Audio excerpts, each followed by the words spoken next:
Alright, you lot, settle down. Briefing time. I've got good news and bad news. Good news is that we just received word from Merit Citadel and it looks like our trap worked exactly as we planned. Bad news is that it means that in 6 hours that massive Billion armada we baited for last few weeks is going to show up here right between us and Arvo defenses. So, no more running for us, kids. Time to show everyone why you're the pride of this fleet. Now, I've already been asked this by around 50 of you, so let me just clarify for the rest. No, we are not going to move towards Merit. As strong as the Citadel is, it's still stationary, which means that Billions would be able to just move out of range and we would be forced to chase them.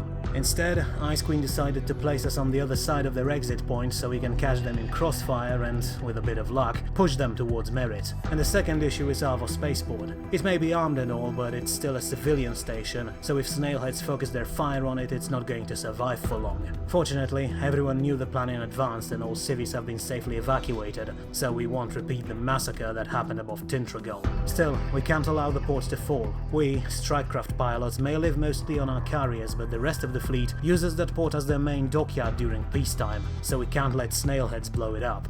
Fortunately, we should have some support from there. There's a couple of half-finished torpedo boats in dry dock, and the port shipwrights are currently working to make them at least marginally operational. Not much, but it may help. As for us, the job's the same as usual. As soon as enemy gets here, we board our fighters and bombers and go rip them a new one. Now, I know many of you expected this to be a piece of cake, but unfortunately things have changed since our last meeting with these Snailheads. Namely, some of their newest ships got outfitted with point defense weapons, so you're no longer free to just fly around wherever you want. They don't have so many of them as Crocs had over Minerva, but you know the drill. As soon as your nav computer tells you they're trying to lock onto you, you drop everything, burn like hell, and maneuver as if your life depended on it, because it bloody well will. Aside from that, we mostly got used to flying around ships with single-fire weapons. That changed too. According to data we got from our phalangiters, their autocannons can fill space with so much shit flying around that even though they can't lock onto you, you can still fly right into a hail of gunfire that will tear your craft to shreds within seconds. So, keep your wits about you and make sure you don't fly in front of friendly ships. Another thing, there's going to be an absolute ton of drones flying around this time, similar to ones used by our support cruisers. Do not shoot them. Merit has around 2 million of them on board, and they can fix any non-critical damage you or the rest of the fleet suffered, assuming of course they can get to you in time. And if you see 2 of them flying on top of each other, stay clear of them, because they will be resupplying our warships with missiles. If they get shot, you do not want to be caught in the blast zone. Aside from that, it's business as usual. Fighters and interceptors, your job is to protect bombers, shoot down incoming missiles and boarding pods, and run interference. If you can't take a potshot at their gun batteries or sensors, you take it. May not help too much, but it'll at least throw their aim a bit. As for the bombers, you focus on targets marked by Gold 1 and carve them to pieces with your siege lasers. Alright, that's it. You know what you're doing by now, so get down to the hangar and start preparing. Keep your cool, and we'll all see each other on... Attention all crews, stand by for fleet-wide message, code white. Well, bloody hell, stand up straight, boys and girls. The Ice Queen is going to give us a speech. Crews of Manticore, today is going to be a deciding moment of this war. A culmination of months of planning and maneuvering that enabled us to fight exactly where we want to. But as you prepare for this battle, I want you to keep in mind those whose sacrifice made it possible. Crews of 6 of our border stations have given their lives to delay Billion pursuit. On Utkal, hundreds of thousands of Utkavongo civilians fall every day to buy us time to win this war. Let us make sure that their suffering was not in vain. But I also want you to think about those who still live. Look around you. We are in the heart of the Commonwealth, above one of our most important worlds. If we fail today, Arvo, and then our other planets, will suffer the same fate as all other worlds invaded by the Mind. By now, you have all seen videos from Yadranier Katanab. Know that the same thing may happen to your own people, to your families and loved ones should we fail. So today, we fight not for some lofty ideals or expansionistic goals. We fight to ensure our people will be safe. We fight so that slaughter of Utkal may come to an end. We fight to ensure that such atrocities will never happen again.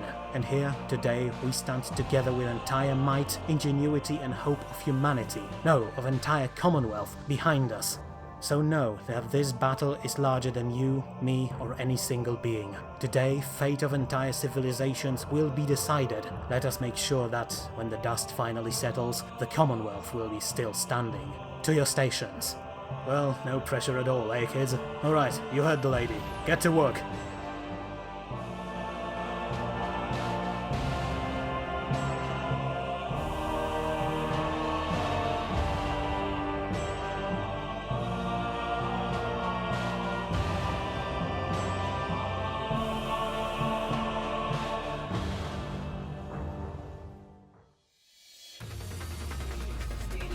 No time for greetings, ladies and gentlemen. The Billy One fleet is here and the battle is upon us. As you can see, immediately after enemy combat swarm was pulled out of hyperdrive, our entire force immediately opened fire, hoping to use what little element of surprise we had before our foes were able to strike back. But it seems that the mine did its homework this time, and mere seconds after jumping, entire combat swarm erupted with coil gun and autocannon fire. Fortunately though, we managed to capitalize on Billy One's main weakness, their target prioritization. As you can see, our fleet was not stationed at Merit Citadel, or not even at Arvo, but on the other side of the planet, closer to the local star, with enemy fleet right between Manticore and our stationary defenses. So, the Billy One Armada is now effectively surrounded, with fire from our citadel withering them from one side, while our own warships deliver a killing blow from another. But, despite this advantage in positioning, this is not going to be an easy battle. The Mind may use less advanced weapons than we do, but their numbers more than make up for technological disparity. Aside from that, their coal guns and autocannons, especially autocannons, have a very high rate of fire, and whenever they focus on a single target, especially smaller ones like our Aquila-class corvettes, our ships simply cannot survive such overwhelming barrage for long, with some of our smaller craft falling apart within the first few minutes of engagement. Also, you can see here some of enemy support cruisers have been recently outfitted with point defense lasers, meaning that they can now shoot down some of our incoming missiles and pose a serious threat to our fighter and bomber squadrons. More than that though, they can take out torpedoes, which we desperately need to use to their full potential. Simply put, our foes have so many ships that we can't afford to get even a single one of our torpedoes shot down, because they are our main damage dealers, at least when it comes to taking down capital ships. Another issue is actually one of our stationary defenses, the Arvo spaceport. When Billy One fleet entered the system, they ended up very close to this station and immediately began firing at it. But, as you may remember, Arvo station is critical for our operations. Not only is it the main docking bay for Task Force Manticore, with all the engineering facilities and the like, but it is also critical to our industry. Arvo is, after all, a mining world, so if we lose this spaceport, our production efforts will be severely damaged, not to mention that our fleet will lose its main maintenance facility. And, unfortunately for us, Arvo station is our weakest link in this battle. It's relatively well armed and armored, but when compared to our Citadel, Manticore or enemy fleet, its power is pretty much non-existent. Luckily, our command planned ahead for that and ordered construction of a few torpedo boats, and as we speak, emergency shipwright crews are working extra hard to put as many of them together, if only to give Billy One fleet something else to shoot at. Luckily for Arvo station though, enemy fleet realized that this spaceport is not nearly as much of a threat as the rest of our forces, and they mostly shifted their fire elsewhere. Unluckily, that means that Manticore is now the main target.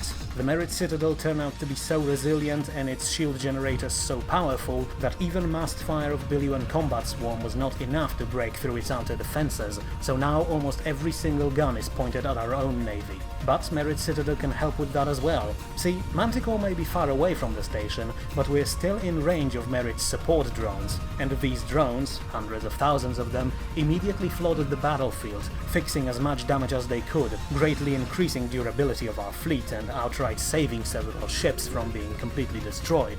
Sadly though, they were not able to save everyone. As you can clearly see, the battle turned into complete chaos at this point. Smaller Billy One ships charged towards Manticore, which completely messed up our formation, and soon our corvettes and destroyers were forced to just abandon all battle plans and charge towards nearest targets, hoping to deal with closest, most critical threats, while also maneuvering desperately to avoid all the projectiles flying around in all directions. In the meantime, our capital ships did their best to focus fire on enemy counterparts, and while it went surprisingly well, enemy numbers have proved to be a problem. For example, we only have 5 battle cruisers, while Billy Ones have 12 of them. Same thing with cruisers, with our 19 having to take on 28 of theirs. And while sure, our ships may outclass Billy One ones, this disparity is not looking good. Fortunately, it was around this time when the battle started to turn in our favor. For one, our corvettes and destroyers, with massive help of Merit Citadel and Arvo spaceport, managed to eliminate all enemy corvettes, greatly reducing the amount of guns Billy One Armada could fire at us. And in the meantime, despite constant counterattacks by enemy PD lasers, the crews of our bombers managed to wipe out every single of enemy support cruisers, which means that now we can simply outlast our enemies, since Merit drones can repair us, while our foes cannot repair themselves. Eliminating enemy smaller ships also makes life much easier for our own corvettes, since now Billy ones are left only with ships armed with big guns, which are not as effective against fast maneuverable targets like our Akulas. And after a few moments, our foes realize that they have been outplayed and retreat, which actually is a bit of a surprise. As you remember, every time we used our interdictors in the past, it fried enemy drive cores so much that they were forced to stand and fight to the bitter end. This time, however, Billy ones managed to counter our trap and escape. We're not exactly sure how they did it, but the most probable theory is that their numbers were so high that our interdictor was not able to damage them all as effectively as in previous cases. Still, it doesn't matter right now. Few capital ships managed to escape, but the Battle of Arvo is finished, and it is a victory for the Commonwealth. And, considering just how powerful our opponents were this time, it went surprisingly well. For one, we haven't lost any one of our stations. Our citadel, our spaceport and our navigation platform are still standing, and although Arvo station took some serious damage, it's nothing that a few weeks of repairs won't fix, and besides it actually helped us greatly by coordinating with our own escorts and taking out 23 enemy corvettes. The Merit Citadel, on the other hand, lived up to its reputation completely. There's not even a single scratch on it, with all enemy attacks safely dissipated by its shields. And to make it even better, Merit not only deflected all attacks, it also greatly helped with the battle itself, taking out 19 Billion corvettes and inflicting some serious damage to other vessels.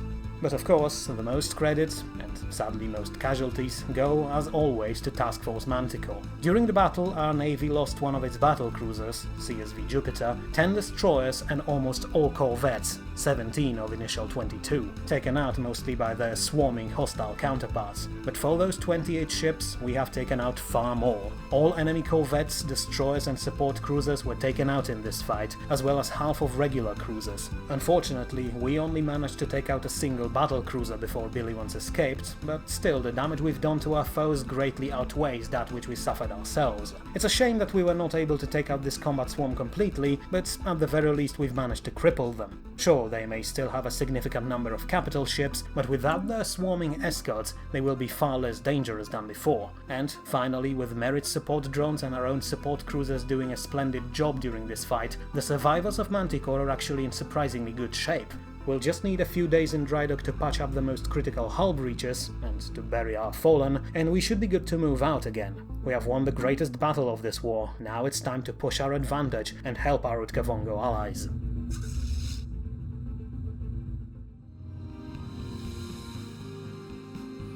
But for that, we're not only going to need our fleet, but also our army, namely our mechanized command, or just freak show as most of our citizens call it. But, as you remember, Branitsky and his specialists are, at the moment, mostly tied down on Falka Boss, where they try to keep local population from overthrowing us. But this is where our regulars will come in. Since their return to Ortus, our infantrymen had a chance to rest and replenish their numbers, but now it's time for them to once again move out, but not against the mind itself.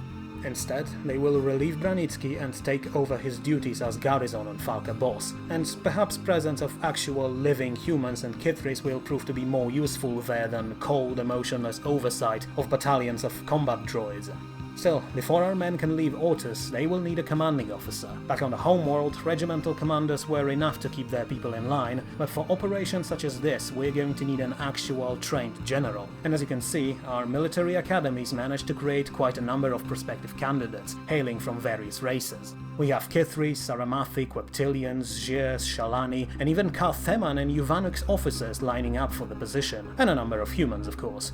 And, as you can see, there is a certain trend amongst them. It seems that Branitsky's style of command, based on all-out overwhelming attacks, is now one of the most popular doctrines amongst our general staff. But, in this particular case, we do not need butchers or blitzkrieg specialists. If anything, a hot-headed officer could potentially endanger this whole mission. So instead, a calm Xier named Lob Aspinaka, who spent last few years acting as head of logistics, was appointed as new general of Commonwealth's regular troops. Our staff officers organize that an officer with high organizational skills, something that LOP has in abundance, may provide beneficial to our overall presence on Falcabos. After all, Braniski was mostly just this overseer/policeman there. General Aspinaka, on the other hand, could use his special set of abilities to help Yadrans repair all the damage they suffered during our invasion, and, by extension, help them integrate into our society. It's still going to be a long and hard walk to keep people of Falcabos in line, but at the very least, with General Aspinaka at the helm of this operation, we know we have the best available person working on it.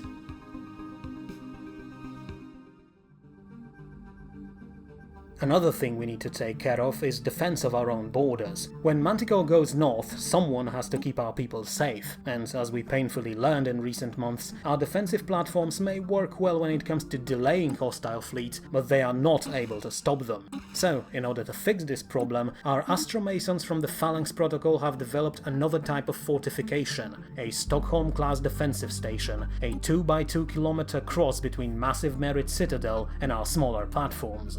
And, like our other stationary defenses, it is a formidable, cost-efficient structure that can take on all but the most advanced or numerous enemies. Its cost is similar to that of a battlecruiser, but it has 4 times more firepower, not to mention that it can withstand roughly 10 times more punishment. But, aside from that, Stockholm-class station is also the very first of our military constructions that will not only be crewed by humans, but by all species of the Commonwealth. Up until now, our spaceborne forces were purely human, with exception of several quintillion vessels. Simply put, if we wanted to, say, have a mixed crew on one of our destroyers, we would be forced to completely redesign the ship in a way that would greatly reduce its efficiency. Different species require different living conditions, different food, even something as mundane as different toilets, and we simply have no space for such things on board of our ships. But now, with these new defensive stations, our other alien citizens will finally get the chance to prove themselves in space combat by serving as Commonwealth stalwart defenders.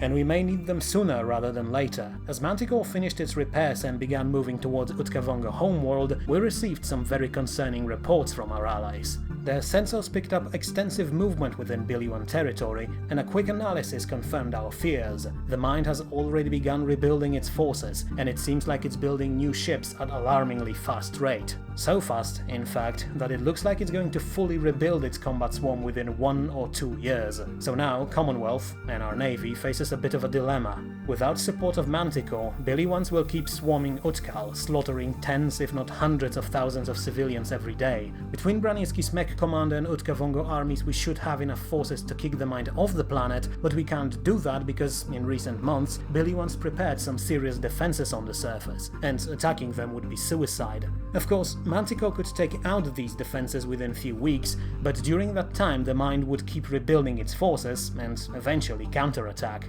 So, there's really no good option here, but in the end, Admiral Ibrahim had a deciding voice, and plotted course towards Bilyuan space. The plan is here not to invade the Mind, but to remove its ability to rebuild its navy by taking out its spaceports and shipyards. The downside, of course, is that Utkavonga civilians will have to pay dearly for every day of this operation, but from strategic point of view, this is our best choice. Only question is, can we make it before Utkal is completely depopulated?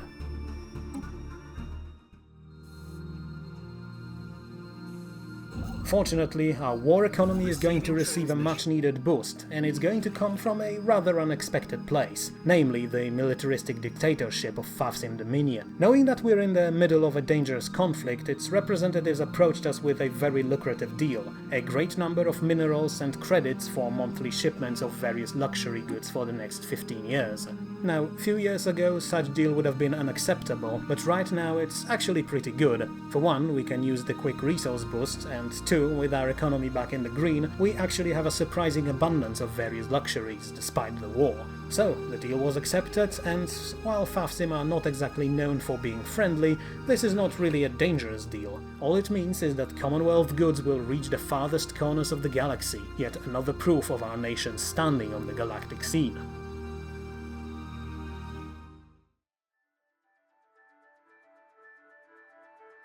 Good morning, Professor Tanwa. Apologies for calling you at such hour, but I'm afraid this request is of highest priority. Sure, no problem. It's not like we're already forced to report to you 6 times a day and endure your overseers looking over our shoulders at all times. Calling at 3 in the morning is no problem at all.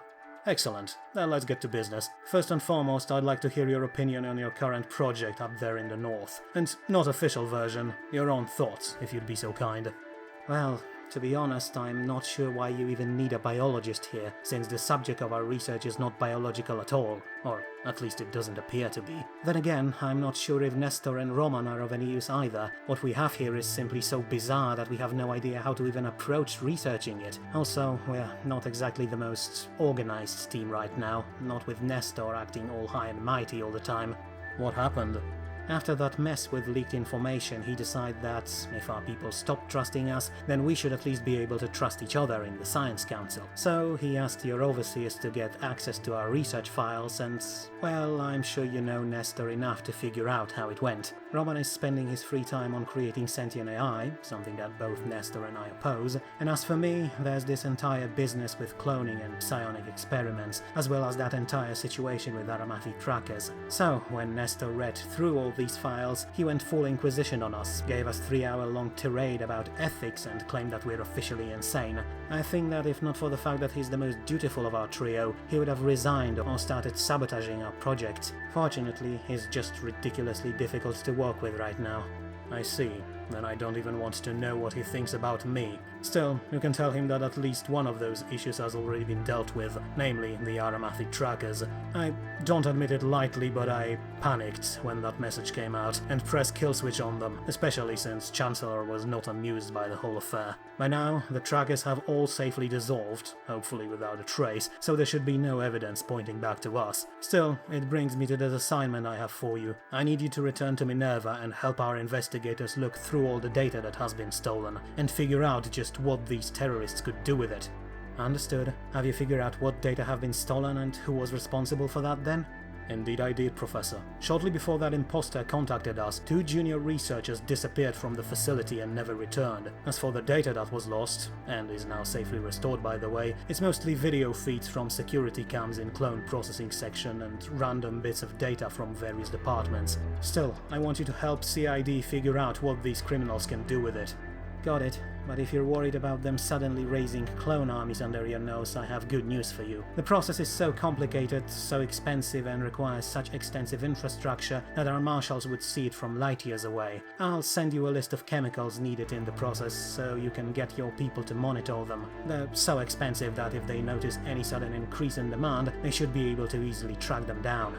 Assuming, of course, they're not supplied by someone from abroad. But thanks for the idea. I already wanted to establish contact with this group, so anything that we can track to them will help in that. I get why you want to find them, but why would you want to talk with them? Because I do not understand them. I mean, their actions are completely illogical.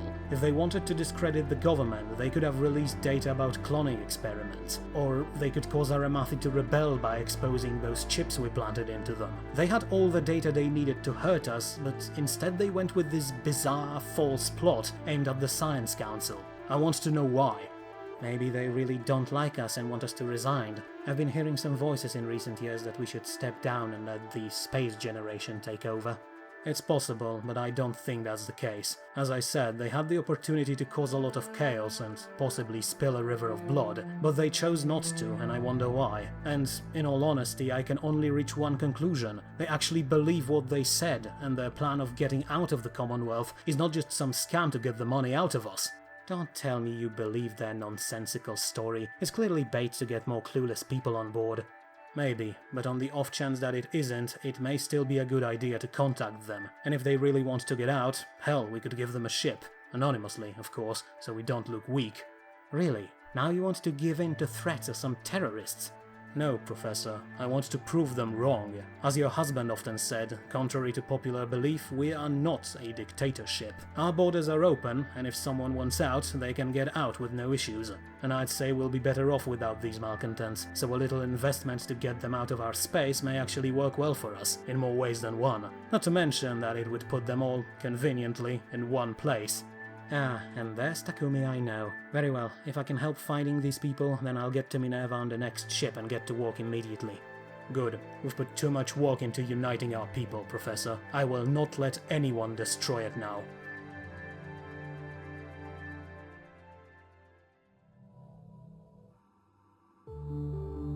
But while Resource Boost will certainly help us, it will once again be up to Task Force Manticore to see our plans to successful end.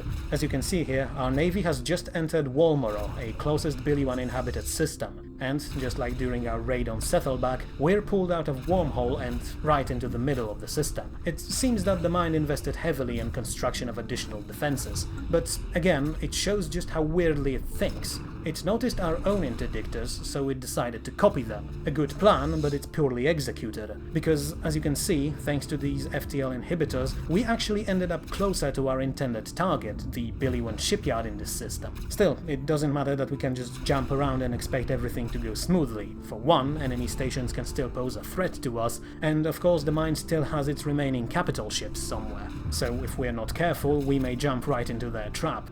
But for now, everything works well for us. Despite that unscheduled detour, our raid on Walmero system was completely successful. All enemy fortifications are gone, the shipyard was blown to pieces, and we even managed to take out 8 corvettes in the process, and all that with barely a scratch on our ships. So, a good start to this operation, but these corvettes are actually a bit problematic. Simply speaking, the fact that 8 of them were already here proves our theory that the mind can build new warships at an extremely fast pace. All the more reason to hurry up then. All delays means that we may eventually get swarmed once again, but at the very least we've taken out one of their facilities, so their construction rate should at least fall down a bit.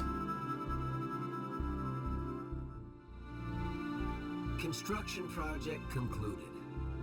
But now it's time for the main point of our operation. Thanks to wormhole generators we deployed in Settleback system during our raid earlier, we can now barely reach Billy-1 home system called Yilland. We don't exactly know what to expect there, since our sensors can't really scan that far, but at the very least we know that there are several Billy-1 colonies there, aside from the homeworld of course. That means that possibly this system is their main industrial hub, so we should be able to take out several of their shipyards. In the meantime, back home, a group of our military theorists, backed by some people from Tanwa's Bioshock division, have just presented our Admiralty board plans for a set of facilities that we could build on our worlds in order to support our fleet. Long story short, until now our navy was mostly resupplied and maintained on the go, gathering supplies from closest available location. But with those facilities we could organize an entire focused chain of supply that would greatly increase longevity of our fleet, and by extension it would make them cheaper to maintain. Less expensive ships mean we could build more of them, and of course having an established experienced group of logistical officers cannot hurt either. Of course, there is a little issue we need to deal with first before we can start building up those facilities. See, at this point most of our worlds are slowly running out of space where we can build. With billions of people living on our often small planets, almost all usable land has already fallen to rapid urbanization. On Otus, for example, over 90% of land is covered in cities, factories, hydroponic farms and other facilities. Even relatively freshly colonized worlds like Malika or Zanam are slowly disappearing under our endless cities, though in Zanam's case full urbanization probably won't happen, simply because this planet is too profitable as tourist destination. But on some planets nature still holds on. On Sinir, over half of planetary oceans are covered in toxic kelp forests that prevent any kind of development. Katanap, Tintragal and Zema, which are all desert worlds, have entire seas made out of quicksands. And on Curaçao, Moros and Redmond Prime, we have huge mountain ranges that prevent any kind of urbanization. All these landmarks have one thing in common: they will not be here for long. Quicksands will be stabilized, mountains will be flattened, and as soon as we figure out how to deal with those bloody kelp forests, they're going to go too. The old worlds will burn in the fires of industry. We will drive the machine of progress with the brilliance and ingenuity and the iron will of the human race. And if the nature tries to stand in our way, then it shall be tamed until it serves our purpose. Construction project concluded. And we can see the first effects of that plan right now. You might have noticed earlier that a large part of Redmond Prime was deemed off limits due to large numbers of extremely dangerous predatory animals that lived there. Basically, there were these huge tiger-like monstrosities made out of claws, teeth and bad attitude, and they prevented any kind of colonization attempts in the area. But over the last few months, our rangers and marshals were hard at work, and by now all these dangerous animals have been eliminated. The land is now finally free to settle, and immediately first towns began to emerge. More than that, the government itself bought a decent chunk of land there in order to build a special facility. As you remember, Redmond Prime is our cultural capital, and it is a place where values of every Commonwealth race are on display at all times. So, in order to better organize this world, the Council decided to transfer the Ministry of Culture there, and not just that, it will be developed into an entire city that will serve as a beating heart of Commonwealth's many citizens. Other specialized planets like Arvo, Curaçao may be crucial to our industry, Malika may be our breadbasket, and Zanam may be a tourist trap and greatest research facility humanity ever built. But Redmond Prime is now key to our very identity as a nation.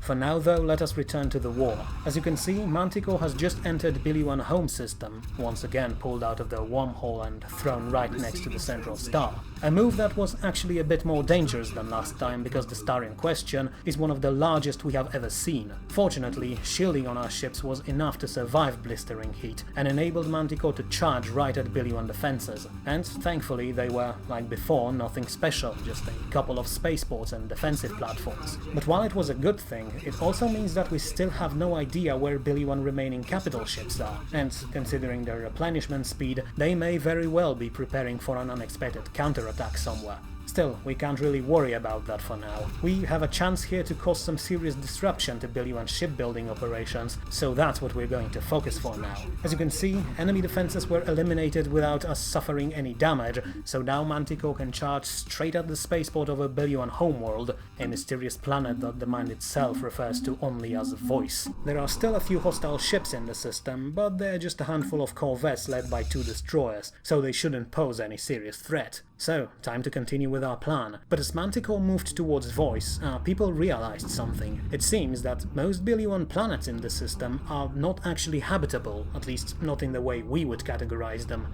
The mind must be able to adapt its drones to practically any environment, because, aside from their homeworld, all other Billy One colonies in this system are just barren, atmosphereless rocks. They even turned one massive asteroid into a colony, something that would be downright impossible for us unless we used our droids, and even then it would have been extremely dangerous and expensive endeavor. And this fact there may be the reason why they're able to rebuild so fast. The mind is simply able to colonize and exploit almost every planet within its borders, so no wonder they have a ton of resources that they can send to their naval yards. Still, interesting as it is, we do not have time now to stop and research how the mind operates. With another 2 spaceports destroyed, Manticore immediately moved towards the last, 3rd one in the system. The Science Council, and the large part of the government, protested, claiming that we now have an unprecedented chance to learn something about Billy Ones in their natural environment, but in the end the final decision was up to Admiral Ibrahim, and she decided to continue her mission. Perhaps once we cripple enemy industry, eliminate the last remnants of the navy and retake Utkavongo capital, we will have a chance to return here and do some proper research. But until then, military matters have to be placed above all other concerns.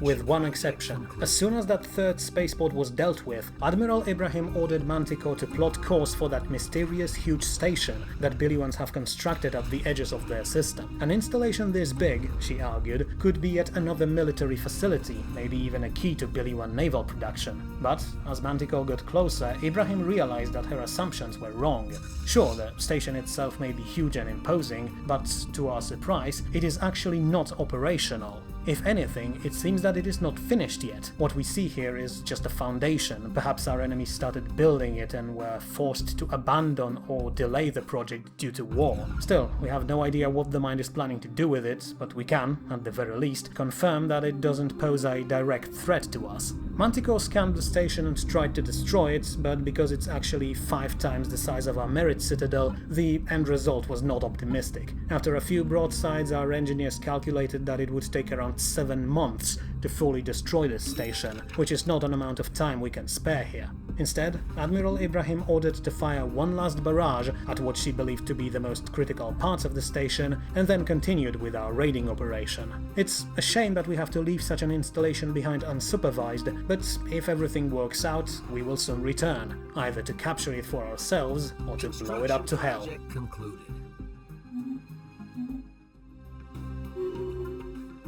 And as our fleet continued its raid, back home we once again had to deal with wartime elections. However, as you can see, the situation is pretty much the same as it was last time. Chancellor Lin is apparently so popular that from the very first day of the campaign, she gathered support of over 25% of our people, with Professor Tanwa coming in second place with just 12%. Still, despite such popularity and support, these elections prove that our leadership is, to put it mildly, a bit aged. Almost every candidate is over 90 years old, with Lin being the most venerable at the age of 103. Then again, it's once again a proof of our evolution as a species. Back on Earth, living to such an age would be considered an achievement, but here, in this new galaxy, a century-old person is not even considered old. See, at this point, the average life expectancy on most of our worlds is around 140, and we constantly strive to prolong our existence for as much as possible. Still, it may be a good idea to, in near future, start changing our leadership.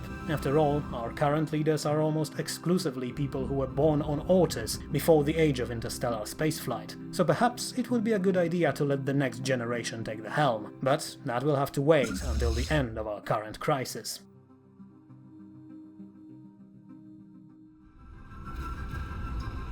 So, with elections in full swing back home, Manticore continued its operation. First, it attacked the Essence system where, once again, we were met with very little resistance, and were able to take out enemy naval yards without suffering any casualties. What we noticed there, though, was the fact that Billion forces that were in the system when we arrived ran away as soon as they spotted us, which leads us to believe that the Mind is trying to consolidate its forces before another decisive battle. But as our navy moved on to another system, only 2 of them left, we received some sad news from the new beginning. The Grolfurp immigrant, founder of University of Moros and governor of Quiptilian sector, Professor Sakleen Supadan, has unfortunately passed away. One of the greatest minds of our scientific community and great supporter of the Commonwealth as a whole, her last wish was for the government to invest in the university she created, so that people of Moros would continue her legacy of scientific discovery. And, as you might expect, the Innovation Party is going to honor that wish. In recent years, Moros turned from being backwater world into one of the more recognizable planets of the Commonwealth, so such move will surely be beneficial to our entire society.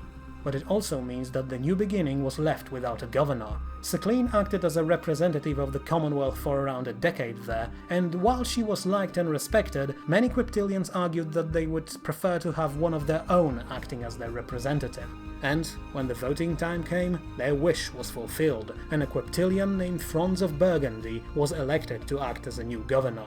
Initially, he was one of the first Quiptilians who joined Marshals, our interplanetary police force, and made a name for himself as a very strict and, quite frankly, rather zealous agent of justice. While some of our politicians may turn a blind eye to some lesser crimes, Franz of Burgundy does not care. If you commit a crime, any crime, he will not rest until you pay for it. But if his people want him, then their will shall be honored. And who knows, maybe such a strict disciplinarian is exactly someone Commonwealth needs.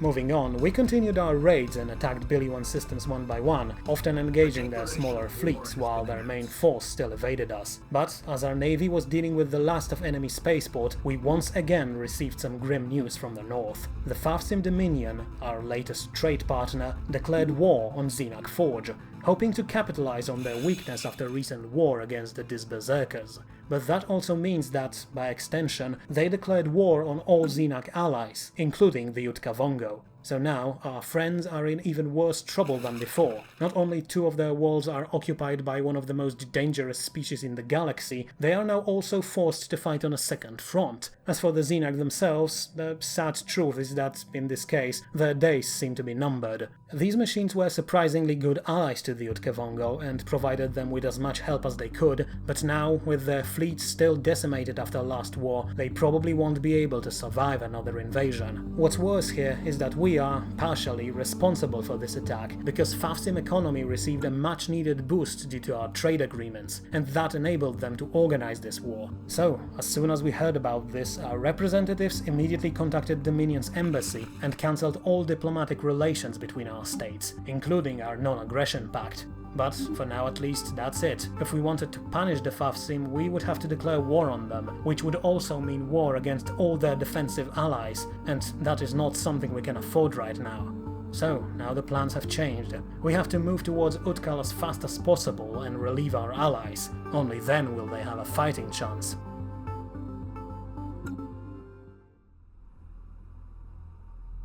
And that's precisely what we're doing right now. As you can see, forces of General Branitsky have already arrived in Utkavongo home system, and our fleet, after their successful raid and destruction of all Biliuan shipyards, is already on the way to Utkal, and will soon begin orbital bombardment, so that our forces can land without running into impenetrable fortifications. But, as you were able to see there, most of the Biliuan swarms have disappeared. There are still few millions of them roaming around, but the majority of the swarm left some time ago. According to the information provided by the Utkavongo resistance, that fleet we've been chasing for so long appeared in the system some time ago, gathered the majority of drones from the surface, as well as every Utkavongo they could capture, and left the system. It seems that the Mind commenced a full-on tactical retreat, a strategy that we have never expected them to use. Perhaps our attacks convinced them to focus on defense of their own territory. Perhaps they have another plan in mind, but right here, right now, it means that the way to Utkal is open, and our grand forces will be able to commence invasion without fear of running into endless hordes of drones.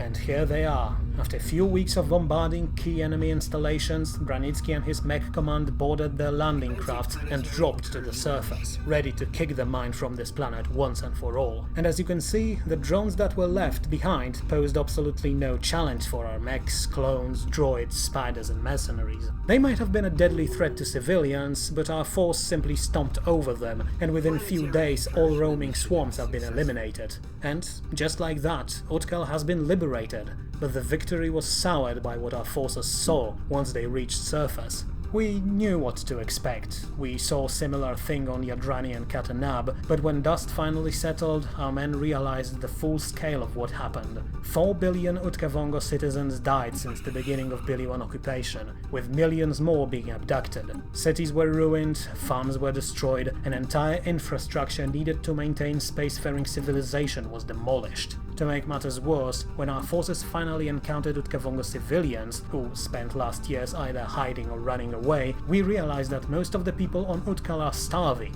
Immediately, Branitsky contacted the council, and over the next few days a massive armada of civilian vessels carrying food from Malika was dispatched in order to bring relief to Utkal's citizens. Aside from that, we send our healers to help patch up hundreds of millions of wounded, and our masons and our tenders to help rebuild the infrastructure and get Utkal's economy back on its feet. But, in the end, what matters most is the fact that Utkal has been recaptured. We've taken a first step in kicking the Mind out of Utkavongo space. They may still occupy one other planet in another system, but at this point, the Biliuan Mind is on the run. And we will join Commonwealth again in episode 20, in which we will see the conclusion of this war, as well as other more mysterious things that the galaxy still has in store for us. See you next time.